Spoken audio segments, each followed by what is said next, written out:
अस्सलाम वालेकुम नाजरीन, आप देख रहे हैं KTV उर्दू कश्मीर में। हूं आपका मेजबान शाहिद मसूद बुखारी।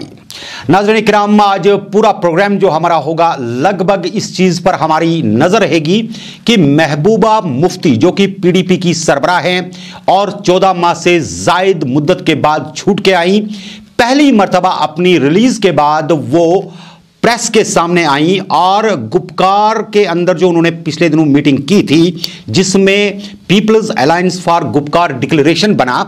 हालांकि उनका यह ख्याल था कि पिछले जुमा को ही वो प्रेस कॉन्फ्रेंस देती, लेकिन आज उनकी तरफ से प्रेस के सामने आने का मूड बना और इस तरह से उनकी प्रेस कॉन्फ्रेंस पूरे मुल्क के अंदर काबिले मुबाहिसा बन गई। आखिर ये प्रेस कॉन्फ्रेंस जो कम से कम हर पेज ने लाइव चलाई, हर जगह पे दिखाई गई, हालांकि ईद और है, हर कोई देखता है, लेकिन प्रेस कॉन्फ्रेंस में अहमियत किन बातों की थी, बात क्या थी कि जो महबूबा मुफ्ती कन्वे करना चाहती थी और उनका महू और मरकज क्या था। क्योंकि प्रेस कॉन्फ्रेंसेस जब दी जाती हैं तो इसमें सबसे बड़ी बात होती है कि आप एनालिसिस करें पूरी प्रेस कॉन्फ्रेंस के मुद्दा और मकसद को। चूंकि महबूबा मुफ्ती का बाहर आना 14 माह से ज्यादा मुद्दत के बाद और उसके बाद चूंकि वो पहले ही गुपकार की वजह से फारूक अब्दुल्ला के साथ मिलकर के जो अलायंस बना जिसमें 6 से ज्यादा पार्टियां ऑलरेडी शामिल हैं और इन पार्टियों का यह मानना है कि दीगर लोग भी इसमें शामिल हो सकते हैं। जम्मू के अंदर जम्मू डिक्लेरेशन बन जाना, यह सारा कुछ जब मिला करके देखा जाता है तो उसके बाद देखने की कोशिश की जाती है कि महबूबा मुफ्ती की आज की जो प्रेस कॉन्फ्रेंस थी उसका महवर क्या था। क्योंकि सभी लोगों ने प्रेस कॉन्फ्रेंस को देखा, प्रेस कॉन्फ्रेंस को अपनी तरीके से समझने की कोशिश की। नेशनल मीडिया पर एक बड़ी बहस का सबब उनकी प्रेस कॉन्फ्रेंस बन गई। आखिर इस प्रेस कॉन्फ्रेंस को जब रखा गया लोगों के सामने, प्रेस के सामने रखा गया, महबूबा मुफ्ती जब वहां पर बैठी तो उनके बैठने के कुछ देर बाद ही सबसे बड़ी बात होती है नाजरीन कि सब जो प्रेस कॉन्फ्रेंस दी जाती है उसमें कुछ चीजों की तरफ इंसान की नजर जानी चाहिए और जो अहमियत होती है उस चीज को दी जाती है जो बिल्कुल वहां पर नेचुरल या अननेचुरल आपको लगे, उस चीज की तरफ अगर सहाफी की नजर जाती है तो सही मानों में वो प्रेस के अंदर प्रेशर के अंदर मौजूद है और उसका मतलब है कि जहनी तौर पर वो हर चीज को मॉनिटर कर रहा है।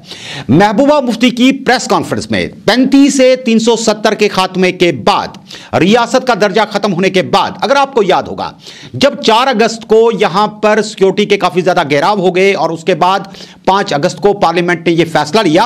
आपको याद होना चाहिए कि रात गए उस वक्त सिविल सेक्रेटरीट से जम्मू कश्मीर के झंडे को, जो यहां का अपना आईनी झंडा था, उसे सेक्रेटरीट से उतार दिया गया और कई बार सत्यपाल मलिक ने भी यह बात कही थी कि जम्मू कश्मीर को अलहदा झंडा रखने का कोई हक नहीं है। हालांकि अभी पार्लियामेंट ने आर्टिकल 35 से और 370 को नहीं हटाया था, लेकिन झंडे को रातों रात ही उतार दिया गया था सिविल सेक्रेटरीट से। आज महबूबा मुफ्ती जब प्रेस कॉन्फ्रेंस में आई तो जैसे ही मीडिया के लोगों से मुखातिब होने लगी तो उनके एक ही इशारे पर PDP का और जम्मू कश्मीर का झंडा सामने रख दिया गया। यानी कि पहला नोशन जो दिया गया वो ये कि जम्मू कश्मीर एक रियासत है, जम्मू कश्मीर की अपनी इफादियत है, जम्मू कश्मीर से 35 से हट जाए, 370 हट जाए, लेकिन पार्टियां इसे मानने के लिए तैयार नहीं है और जम्मू कश्मीर की आईनी सूरत हाल, जम्मू कश्मीर का झंडा सामने रहेगा। बड़ी बात यह थी प्रेस कॉन्फ्रेंस में। और उसके बाद महबूबा मुफ्ती का कई एक सवालात के जवाबात देते वक्त उनके रिएक्शंस पर जाता है वो ये कि क्या महबूबा मुफ्ती बिक के बाहर निकली थी, जैसे सवाल किए जा रहे थे। क्या इन लीडरान से कोई बॉन्ड लिख करके लिया गया हुआ है, यह भी एक मुद्दा था। और यह भी देखने की बात थी कि महबूबा मुफ्ती की बॉडी लैंग्वेज क्या थी। इस चीज को लेकर के आज यह कह सकते हैं कि महबूबा मुफ्ती की प्रेस कॉन्फ्रेंस ने बहुत बड़े हलकों में बड़ी बहस छेड़ दी है और इस बड़ी बहस में महबूबा मुफ्ती की यह बात कि अब बारी आ गई है लीडरान को अपना खून देने की, यानी कि एक ऐसी तहरीक छिड़ सकती है पॉलिटिकली यहां पर जिसमें यह कह सकते हैं कि जान की बाजी लगाने की जो परसों फारूक अब्दुल्ला ने बात की थी, उस बात की तायीद कर डाली महबूबा मुफ्ती ने। महबूबा मुफ्ती की प्रेस कॉन्फ्रेंस में कई और चीजें भी बड़ी खास थी। एक तो यह कि महबूबा मुफ्ती का यह कहना कि अब इलेक्शन उनके लिए बेमाने एक एक्सरसाइज है और इंडिविजुअली अगर महबूबा मुफ्ती की बात की जाए तो वो किसी भी चुनाव में हिस्सा नहीं लेंगी जब तक यहां का झंडा बहाल नहीं होता, जब तक यहां की आईनी सूरत हाल बहाल नहीं होती।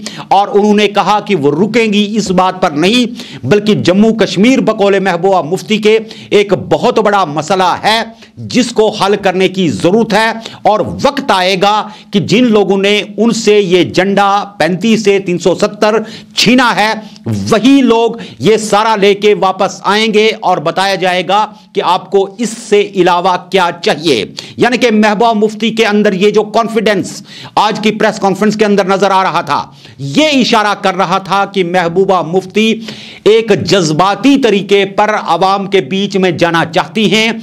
और कई एक सवालात के दरमियान उन्होंने यह भी बता दिया कि मैं एक स्ट्रीट फाइटर हूं, यानी कि मोहल्ले गली कूचे में जाने की सकत मुझ में है, मैं जाकर के अपने आवाम को फेस कर सकती हूं। I am a street fighter and I can go to any extent. ये महबूबा मुफ्ती की बातें थी आज, और इसको लेकर के महबूबा मुफ्ती ने आज बड़े वजनदार तरीके से ललकार दी है कि 35 से 370 अगरचे इस वक्त सुप्रीम कोर्ट के अंदर एक इशू है, लेकिन इस इशू को लेकर के वो अपनी जो आईनी जदोजहद है उसको जारी रखेंगे। उन्होंने अपनी प्रेस कॉन्फ्रेंस के दौरान आज ये बात भी वाज़ेह कर दी, चूंकि सब लोगों ने फेसबुक पे जितने भी आज ये उसके प्रेस कॉन्फ्रेंस के आंकड़े देखे और जितने भी हिस्से देखे, उसमें कई एक जगह पर बफरिंग हो रही थी। कई लोग जो देख रहे थे उन्होंने कई एक चीजें और उनकी जो बातें थी वो नहीं सुनी। हम कोशिश करेंगे कि आप तक उस प्रेस कॉन्फ्रेंस का पूरा निचोड़ पहुंचाया जाए और एक सॉफ्ट क्वालिटी के साथ आप तक यह बात पहुंचाई जाए कि आखिर महबूबा मुफ्ती कहना क्या चाहती थी। क्या गुपकार डिक्लेरेशन के बाद People's Alliance for Gupkar Declaration एक बड़ा यह कह सकते हैं कि सियासी महाज बन के सामने आने वाला है? क्योंकि महबूबा मुफ्ती का यह मानना था कि नहीं ये जंग अब महबूबा मुफ्ती की है, नहीं ये फारूक अब्दुल्ला की है, ना ये उमर अब्दुल्ला की है, न ये सज्जाद गनी लोन की है, बल्कि ये जंग कश्मीरियों की है। कश्मीरी सख्ते के अंदर हैं और कश्मीरी इससे बेदार होंगे। कुछ लोगों को यह बताते हुए प्रेस के अंदर कि फिलहाल जो पार्टियां हैं वो क्यों नहीं निकलती अपने मामलात को मनवाने के लिए या अपनी बात रखने के लिए पब्लिक में, तो महबूबा ने कहा कि कुछ मामलात ऐसे हैं जो बैनुल अक़वामी सतह पर रोक रहे हैं अवाम के बीच जाने के लिए, और वो मामलात, उनमें सबसे बड़ा मामला जो आ जाता है वो कोविड-19 का है, जिसकी वजह से अभी हम लोग अंदर बैठे हुए हैं। और गुपकार के अंदर कल एक और मीटिंग होने वाली है जिसमें बाज़ाब्ता तौर पर फ्रेम किया जाएगा कि किस प्रकार से एक बड़ी सियासी जंग को लड़ा जाए। उन्होंने कहा कि अगर महबूबा मुफ्ती गलत है, अगर जम्मू कश्मीर के लीडरान गलत हैं, तो बिहार के अंदर क्यों जाकर के उन्हें आज फिर 35 और 370 का राग अलापना पड़ा। यानी कि बाज़ाब्ता निशाना उन्होंने साधा वजीर आज़म नरेंद्र मोदी पर और साथ साथ यूपी के चीफ मिनिस्टर पर, जिन्हें बकौले उनके कि जो वो कुछ रंगों के कपड़े पहन करके निकलते हैं, उन्हें यह भी पता नहीं है कि अब यूपी के लोगों को क्या बोला जाए, बिहार के लोगों को क्या बोला जाए। बहरकैफ नाज़रीन इकराम, आपको मालूम होना चाहिए कि यहां सियासी तौर पर एक बड़ी तब्दीली वाज़ेह होने वाली है, और वो ये होगी कि जम्मू कश्मीर के अंदर जितनी भी ये गुपकार अलायंस के अंदर जमाते हैं, और भी शायद कुछ लोग होंगे जो सियासत के अंदर आएंगे और बाज़ाब्ता तौर पर बकौले जो इस वक्त लीडरान गुपकार अलायंस के अंदर हैं उनके, कि कई ऐसे लोग हैं जो बिल्कुल अपनी जान की परवाह किए बगैर लोगों के साथ आकर के मिल करके बगैर किसी खून खराबे के न सिर्फ अपने आईनी हक के लिए बात करेंगे, बल्कि एक ऐसा सियासी महाज जो उनके खिलाफ जम्मू के अंदर भी तैयार करने की भारतीय जनता पार्टी, आरएसएस और उनकी हम ख्याल जमातें कोशिश कर रही हैं, जिसमें बकौले महबूबा मुफ्ती भी कि यहां पर हिंदू से मुसलमान को लड़ाने के लिए, मजहबी मुनाफरत फैलाने के लिए और जमीनों के हवाले से बात करने के लिए, डोमोसाइल के हवाले से गलतफहमियां पैदा करने के लिए, लोगों पर चल रहे अजाब को थोड़ा सा मुंतशिर करने के लिए कुछ ऐसी जमातें हैं जो कश्मीर वर्सेस जम्मू करने की कोशिशें करेंगी, लेकिन जम्मू और कश्मीर की एक ही आवाज है, वो ये है कि किसी भी तरीके से उन पर जो डाका जनी की गई है, ये अल्फाज थे महबूबा मुफ्ती के, जो डाका जनी की गई है 5 अगस्त को, उसे अपने उन हकूक को वापस लेने के लिए कानूनी जंग लड़ने से अब कोई रोक नहीं सकता है और आईनी जंग के लिए सियासी जमातें तैयार हैं।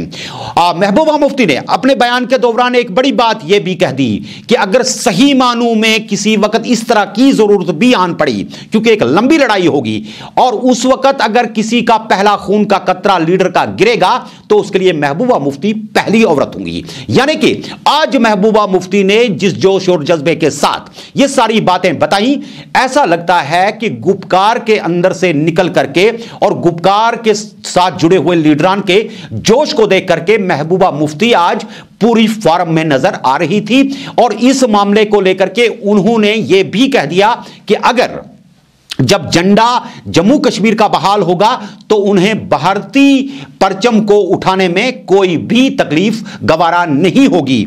जबकि इस वक्त भी कई एक नेशनल चैनल्स के ऊपर भारत के विधान और भारत के झंडे के हवाले से बड़े बड़े डिबेट्स चल रहे हैं। उन्होंने कहा कि कुछ चैनलें ऐसी हैं जो जानबूझ के मेरी इस प्रेस कॉन्फ्रेंस को भी इस अंदाज में पेश करेंगी कि जिससे जम्मू कश्मीर के अंदर नफरतें और मुनाफरतें खड़ी हो जाएं, क्योंकि टीआरपी कमाने के लिए ऐसी बहुत सारी चैनलें मौजूद हैं।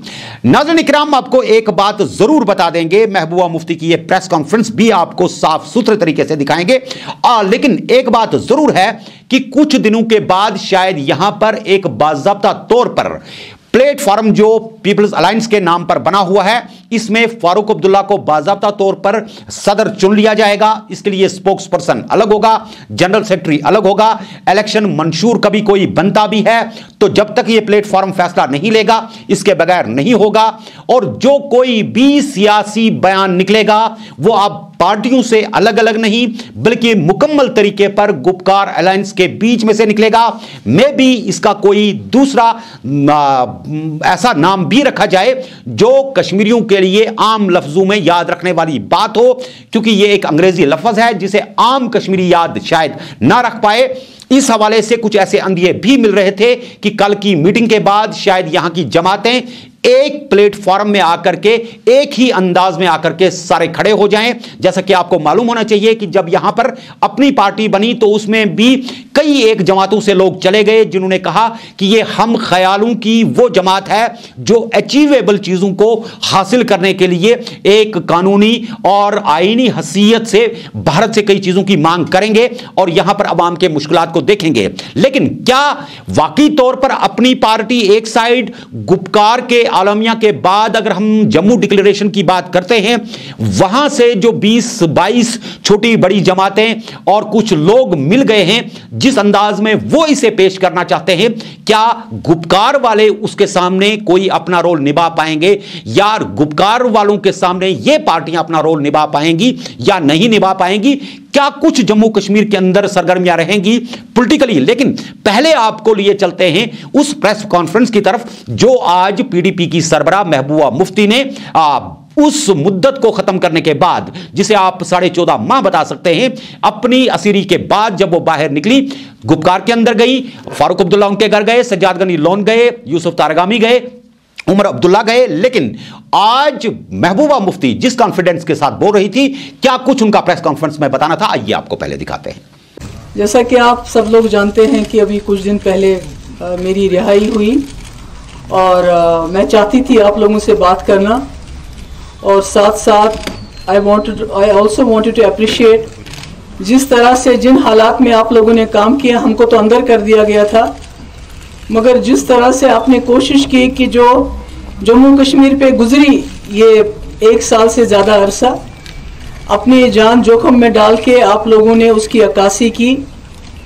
मुझे मालूम है बहुत मुश्किलात हुई, कई लोगों के मैं नाम नहीं लेना चाहती जिनको कार्गो बुलाया गया, दूसरे जगहों पे बुलाया गया, उनके खिलाफ FIR दर्ज हुई कि वो अपना जो काम है वो सही तरह से निभाते थे।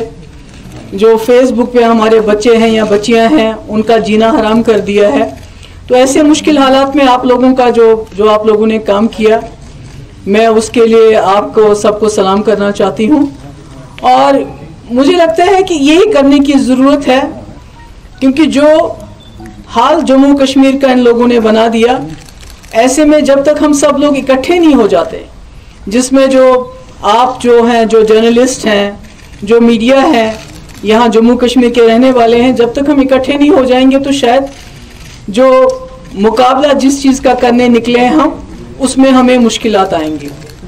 इन दिनों मैं अपने वर्कर्स से मिलती रही और मुझे खुशी हुई कि मैं जब जेल के अंदर थी, जब मैं बंद थी, तो मुझे लगता था कि पीडीपी को बिल्कुल ही इन्होंने ख़त्म कर दिया है। मगर शुक्र अल्लाह ताला का कि जिस तरह मेरी वर्करों से मुलाकात हो गई, हमारा वर्कर कन्विक्शन के साथ मुफ्ती साहब के एजेंडे के साथ खड़ा है। अगर ऊपर कहीं दाएं बाएं चला गया है, उनको भी, वो भी अल्लाह ताला के हवाले हैं, पर वर्कर अपनी जगह खड़ा है। मगर मैंने एक चीज़ मार्क की, इन दिनों में मैंने एक चीज़ मार्क की कि पूरे जम्मू कश्मीर के लोग एक सख्ते में हैं। They are shell shocked. सख्ते में तो हम भी आ गए जिस वक्त ये सब कुछ हुआ, लगता है कि बिल्कुल नाउम्मीद हो गए हैं, कोई उम्मीद नहीं है। तो इसलिए मैंने, वो भी एक वजह है कि मैं एक तो आपसे बात करना चाहती थी, आपकी सवालों की बौछार का सामना करना चाहती थी, और उसके साथ साथ अपने लोगों को एक पैगाम देना चाहती थी। मैं, जो जम्मू कश्मीर के लोग हैं, उनको एक पैगाम देना चाहती थी मैं कि चोर कितना भी बड़ा हो, डाकू कितना ही बड़ा हो, कितना ही खूंखार हो, उसके पास कितने ही हथियार हो, मगर जब वो डाकाजनी करता है तो उसको वो माल लौटाना पड़ता है। इसलिए जो 5 अगस्त 2019 को जो डाकाजनी हुई, जो हमसे चुराया गया, वो किसी कानून के तहत नहीं लिया गया।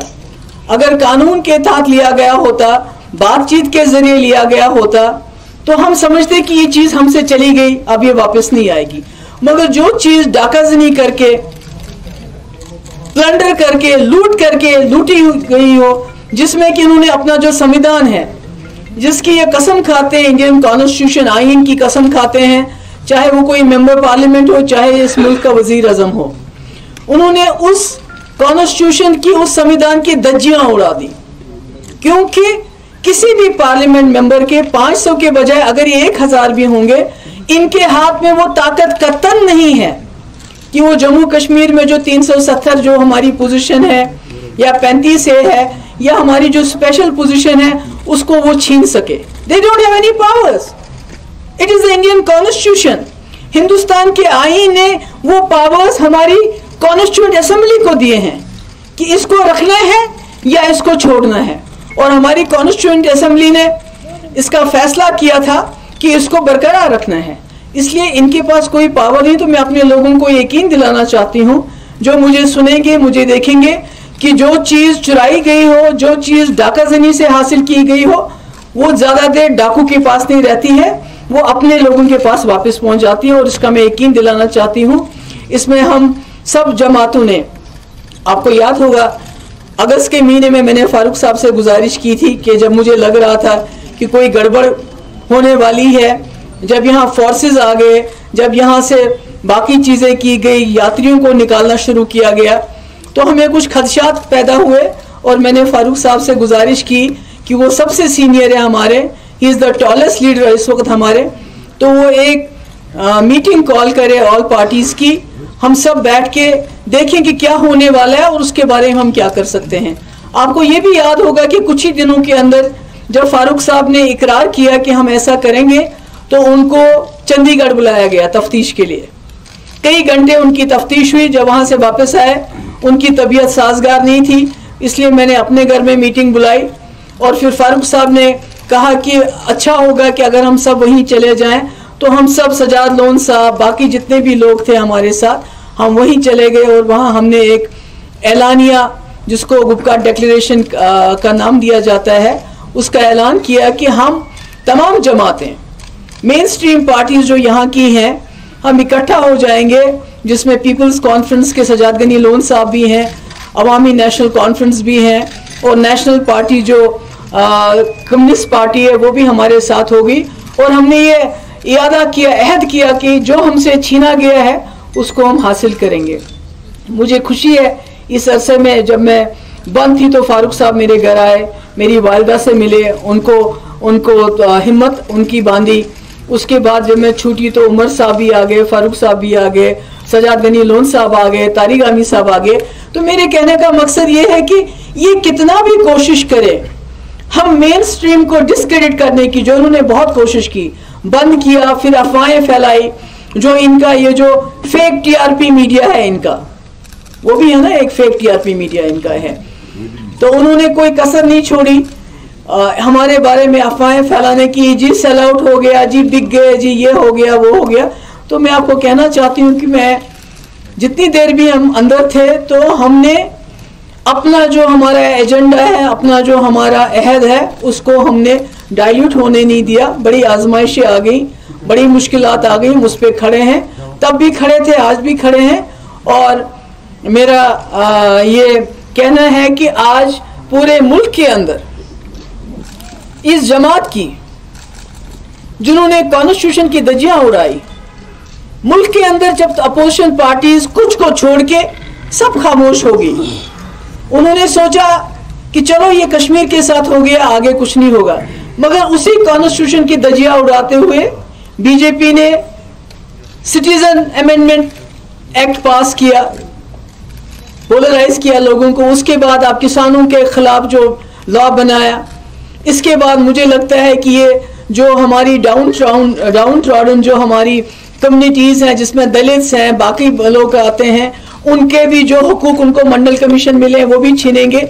यानी ये लोग जो बीजेपी का मैनिफेस्टो है, इस मुल्क की कॉन्स्टिट्यूशन को उससे रिप्लेस करना चाहते हैं। और ये बात ज्यादा देर चलेगी नहीं। यहाँ बड़े फिरौन आए हैं, बड़े बड़े आए हैं, बड़े लोग देखे हैं, हिटलर आया है, मगर ये तानाशाही जरा देर चलेगी नहीं। और दूसरी बात यह है कि मैं आपको बताना चाहती हूँ कि इनकी कोशिश है गोल पोस्ट चेंज हो जाए, इनकी कोशिश है कि लोग उलझे रहें। अगर बात करें तो 370 की बात तो करना नहीं चाहते हैं, हमारे मुंह से निकलनी नहीं चाहिए। मगर आपने देखा कि वो जो उनका कोई वो यूपी का वो जो वर्दी पहने होता है, वो किस कलर की, नारंगी रंग की, उसने कल क्या बोला, जब वोट मांगने के लिए कोई इनके पास कारकर्दगी नहीं है, they have nothing to show. क्या कहते हैं, आप जम्मू कश्मीर में आप जमीन खरीद सकते हो, हमने 370 वहां से हटा दिया। उसके बाद बोला कि हम मुफ्त के वैक्सीन देंगे, मगर आज वजीर आजम को, नरेंद्र मोदी जी को फिर 370 की बात करनी पड़ी वोट के लिए। यानी हमें समझना चाहिए कि ये सरकार जो इस मुल्क के मसले मसाइल हैं उनको सुलझाने में नाकाम हो गई है। और चूंकि चाहे इकोनॉमी हो, अब हम बांग्लादेश से भी पीछे चले गए हैं, चाहे एम्प्लॉयमेंट की बात हो, चाहे दूसरे तरक्की की बात हो, उसमें नाकाम हो गए। तो क्या करते हैं, they are flogging minorities, they are flogging Kashmir. इन्होंने पहले ही मीडिया में कश्मीरियों को, मुसलमानों को, even Dalits for that matter, demonise किया हुआ है। और जब ये किसी महाज पे फेल हो जाते हैं तो इनको कश्मीर 370 याद आता है। तो मेरा ये कहने का मकसद है कि हमारी लड़ाई 370 के लिए जरूर है, मगर जो मसले कश्मीर है, मैं आज उनको बताना चाहती हूं, जो दिल्ली में बैठे हैं, दिल्ली दरबार में लोग हैं, मसले कश्मीर मसला है। आप कबूतर की तरह आंखें बंद करके बिल्ली को नहीं भगा सकते। आंखें बंद की तो बिल्ली खा जाएगी आपको, आपका वजूद नहीं रहेगा। इसलिए मेरी पार्टी, जो हमने मुफ्ती मोहम्मद सईद साहब ने, सबसे बड़ा मकसद है कि जम्मू कश्मीर को इस दलदल से निकाल के इस रीजन के अंदर एक पुल बनाना है, अमन का पुल। और जब आज देखते हैं चाइना एक तरफ से हमारे बॉर्डर्स पे है, दूसरी तरफ से पाकिस्तान के साथ हम धक्कम धुक्की कर रहे हैं, तो ऐसे में मुझे लगता है मुफ्ती साहब का जो वो इरादा था, मुफ्ती साहब का जो एजेंडा था, मुफ्ती साहब का जो विजन था, दैट कि जम्मू कश्मीर के तमाम रास्ते खोल दिए जाएं, इसको एक पुल बनाया जाए, इसको सार्क का फोकस बनाया जाए, जो सार्क कंट्रीज है, इसके जो इतने सालों से जो मसले मसाइल लटके हुए हैं, उनको डायलॉग के जरिए हल किया जाए। तो मैं समझती हूं कि जो लोग ये समझते हैं कि ये भूल जाएंगे मसले कश्मीर, थोड़ी बहुत 370 की बात करेंगे, उसको भी भूल जाएंगे, फिर स्टेटहुड की बात करेंगे, उनको गलतफहमी है। ऐसा कुछ नहीं होगा।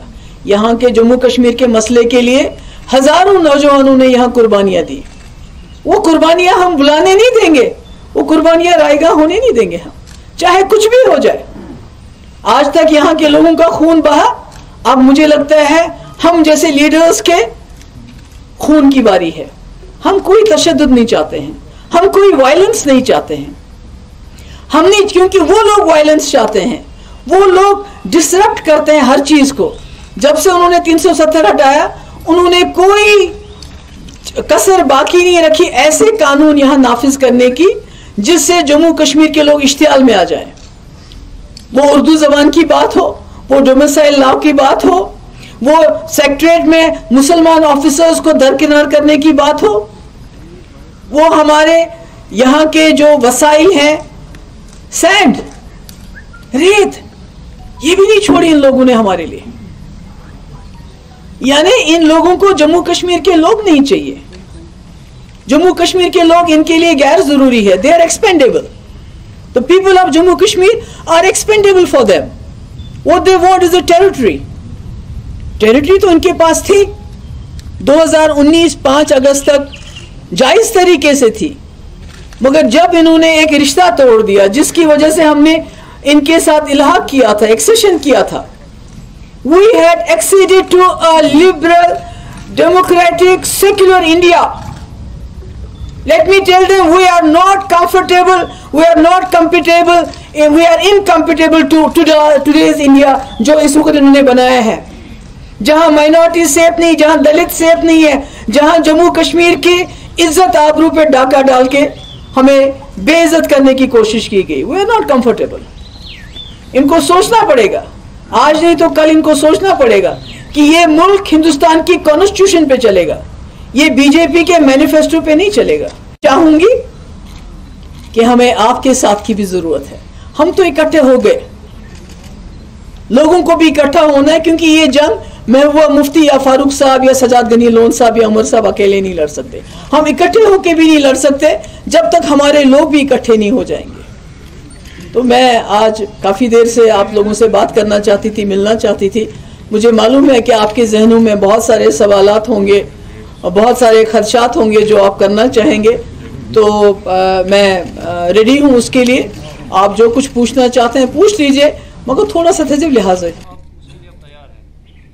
किसके लिए तैयार है? देखो, झंडा तो मेरा ही झंडा तो ये है, सामने मैंने रखा है।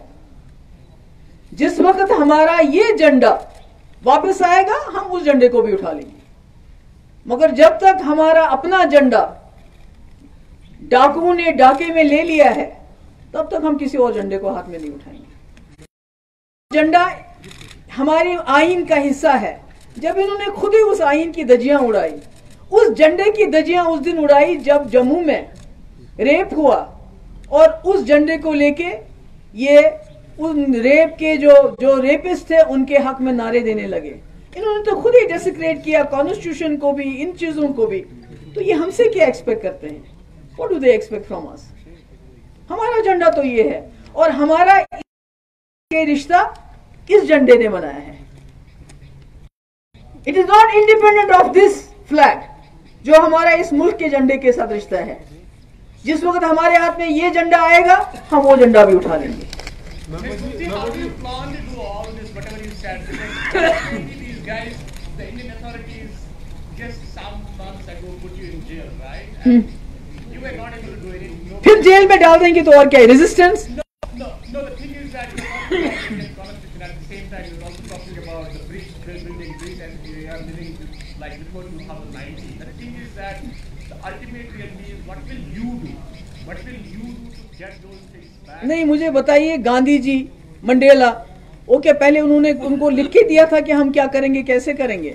This is a long drawn fight, ये बहुत लंबी लड़ाई है, हमने लड़ना है और सब लोगों को लेके लड़ना है। Let me put it like this way: would you be ready to sit on the chief minister's chair here in the government? Union territory हो या स्टेट हो, even Mehbooba Mufti is no more for power. मैं पहले भी power के लिए नहीं थी, अगर पावर की मुझे लालच होती तो हम कांग्रेस छोड़ के पीडीपी नहीं बनाते, हमें क्या कमी थी?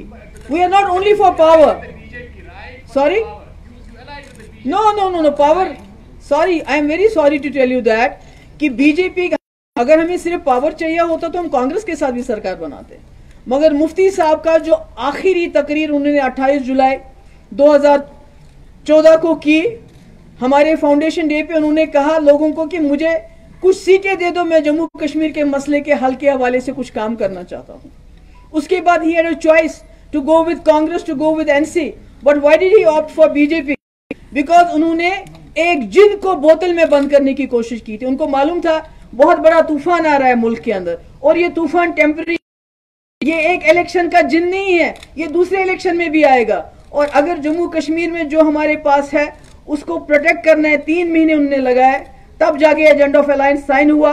और जब तक हम सरकार में रहे, हम दीवार बन के, हम तो खत्म हो गए खुद, हम तो जल बुन गए, मगर हम बीच में खड़े रहे, हमने उनको हाथ नहीं लगाने दिया। ये तो बदकिस्मती है। वाजपेयी भी इसी जमात का था। Whatever is to be done, we'll do that. मैंने तो खून की बात की। मैंने कहा अगर इस बार लीडर्स को अपना खून देने की जरूरत पड़ेगी, Mehbooba Mufti will be the first one to do that. Mehbooba ji, क्या आपको नहीं लगता आप ही ने बीजेपी को यहाँ पावर में लाया? जब कोई पावर में आता है, अंदर की एक्सेस मिलती है, अंदर का एक एनवायरनमेंट फील होता है, और उसके बाद कोई एक्शन होती है। जब आपने उनको चांस दिया यहाँ पे रूल करने में, उसके बाद ही ये सारा एक्शन हो गया। उन्होंने तब तक प्लान बनाया। मेरे भाई ये ठीक है, मेरे जवाब तो सुनो मेरे भाई। ये जो किया, ये हिंदुस्तान, एक मिनट, एक सवाल का जवाब देने दो ना। ये जो भी किया, ये तो हिंदुस्तान के पार्लियामेंट ने किया ना, जम्मू कश्मीर की असेंबली तो नहीं किया, जम्मू कश्मीर के गवर्नमेंट ने तो नहीं किया। नहीं वो तो आपको कहा जाइए जब तक उन्होंने अपना मकसद हासिल नहीं, वो तो यहाँ से क्या किया, वो तो वहीं किया उन्होंने। जो कुछ हुआ पार्लियामेंट में हुआ। Let's not get into a debate. Let us not get into a debate. The Constitution of India desecrate किया, उसको खत्म कर दिया, उसकी बेइज्जती की, उसके ऊपर चढ़ के उन्होंने पार्लियामेंट को मिसयूज किया। मैंने कहा the parliament had no right to do it. एक मिनट, मुझे बात करने दीजिए। जब तक हम रहे, हम दीवार की तरह खड़े रहे इसके सामने। कोर्ट में चला तो मैंने उनको कहा कि अगर आपने इसके साथ छेड़छाड़ की तो हम सरकार छोड़ देंगे। हम तो मर मिट गए इसी चीज के ऊपर। मुफ्ती साहब ने तो कुछ सोच समझ जिनको बोतल में बंद कर दिया था, जो बाद में बाहर आ गया। उनकी तो शिकायत मुझसे यही है कि आप जम्मू कश्मीर में पत्थरबाजों को कंट्रोल नहीं कर सकी, आपने 12,000 छोड़ दिए। आप जमात इस्लामी को कंट्रोल नहीं करती हो, आपने जमात इस्लामी छोड़ दी। लाश मिलिटेंटों की वापस हो, इन चीजों पे तो हमारा आपस में फसाद हो गया, झगड़ा हो गया, जिसकी वजह से सरकार गिरी। उन्होंने फिर हर चीज का बदला जो है कश्मीरियों से लिया और पार्लियामेंट को मिसयूज किया। They desecrated the Constitution of India. उन्होंने उसकी धज्जियां उड़ा दी, अपना मैनिफेस्टो पूरा। इसका ये कतई मतलब नहीं है कि वो जो करेंगे कॉन्स्टिट्यूशन के खिलाफ करेंगे वो सही है, वो गलत है। वो तब भी गलत है, वो आज भी गलत है। Rifat, you have had your say. There are others also waiting. Please let everyone else. देखिए, रिग्रेट तो है कि हमने शायद अगर होना चाहिए एक ऐसे प्राइम मिनिस्टर में उस पार्टी में जिसका वाजपेयी जी भी थे, अपना फेथ रखा, ट्रस्ट रखा।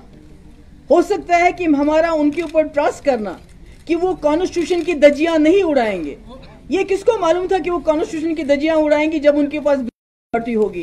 क्या ब्रूट मेजॉरिटी का ये मतलब है कि आप तलवार चढ़ा दो लोगों के सरों के ऊपर? Does that mean to have a brute majority? पर अनफॉर्चुनेटली ब्रूट मेजॉरिटी उनके पास आई और उन्होंने कॉन्स्टिट्यूशन का मिसयूज किया और यहां से लूट के ले गए वो चीज जिसपे उनका कोई हक नहीं था।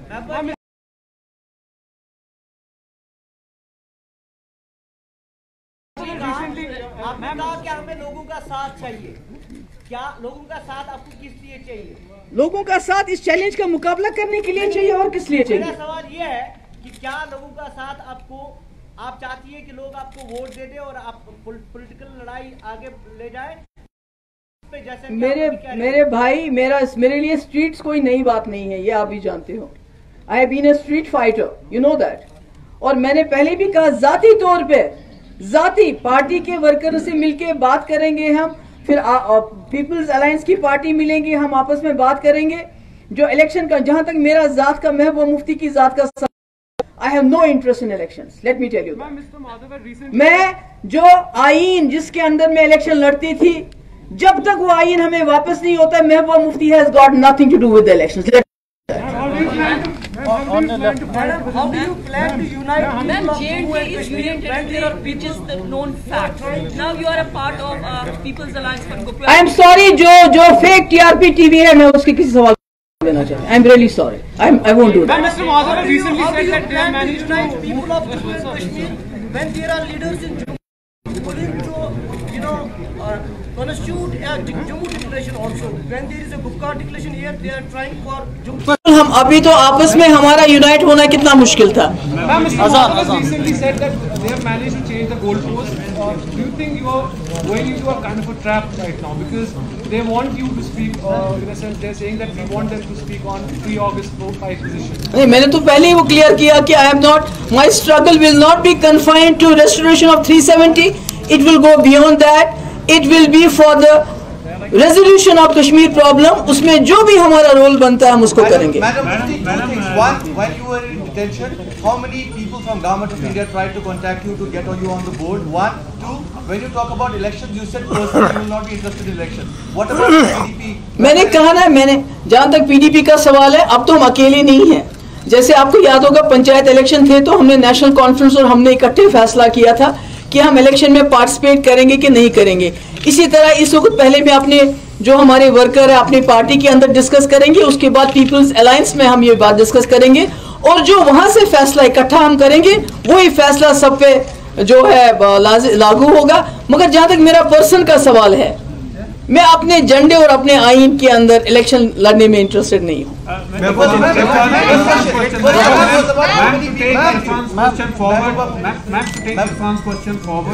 Did anybody try to reach out to you when you were in detention, and are there any feelers being sent to you? नहीं, मेरा ये है कि ये बातें कहने की होती हैं क्या? कुछ बातें तो मेरे ख्याल में कहने की नहीं होती, समझने की ज्यादा होती हैं।